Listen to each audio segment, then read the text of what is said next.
মাইকটা শুনে রাখেন।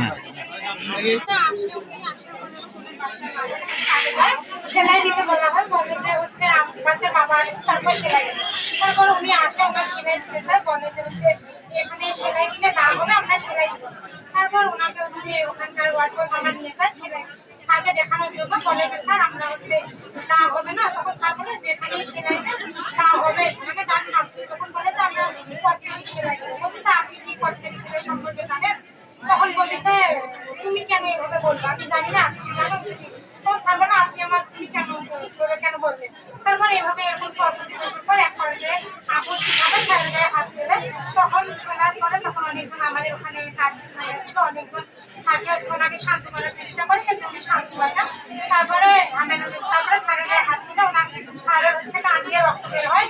এক পর্যায়ে স্যার শান্ত হয়ে টেবিলে বসে, তখন ওনার স্ত্রী হচ্ছে স্যারকে আবার আক্রমণ করে, মানে মারার জন্য হাত দেওয়ার জন্য। তখন আবার উনি স্যার বলে আজকে যেমন বলার পর স্যার হচ্ছে তখন আবার ওনার বর হচ্ছে তখন গিয়ে মানে স্যারের গায়ে হাত মারার চেষ্টা করে, তখন স্যার কান মুখে ওখানে পালিয়ে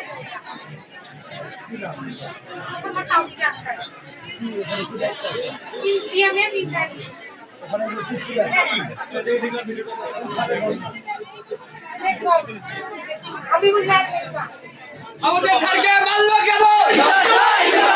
আমাদের স্যারকে মারলো কেন? আমাদের স্যারকে মারলো কেন? আমাদের স্যারকে মারলো কেন? আমাদের বোনকে মারলো কেন?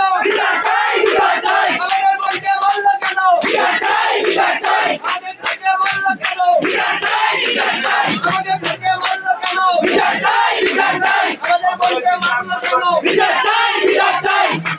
সকলের দৃষ্টি আকর্ষণ সচিব তত্ত্বাবধায়ক স্যারের নির্দেশ করে যার যেখানে ডিউটি সবাই সেখানে চলে যায়। না ওটা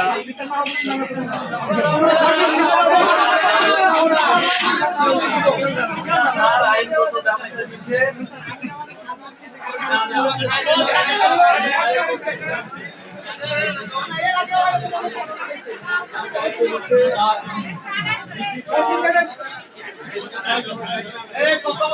নির্দেশ আমরা যে যে জায়গায় কাজ করি সেই জায়গায় চলে যাই, সারা বসে sir DC sir civil surgeon sir সবাই আছে, ওনারা বৈঠক করতেছে, আমাদেরকে কাজে লাগাতে বলছে, আমরা কাজে লাগে যাই। এখানে যেতে না দৃশ্যমান না হবে ইনশাআল্লাহ। ইনশাআল্লাহ আমাদের স্যারকে মারলো কেন? আমাদের স্যারকে মারলো কেন? আমাদের বোনকে মারলো কেন? আমাদের স্যারকে মারলো কেন? আমাদের স্যারকে মারলো কেন? আমাদের বোনকে মারলো কেন?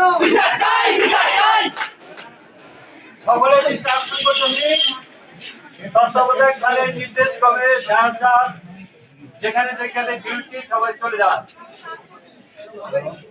কর্তৃপক্ষ যথাযথ ব্যবস্থা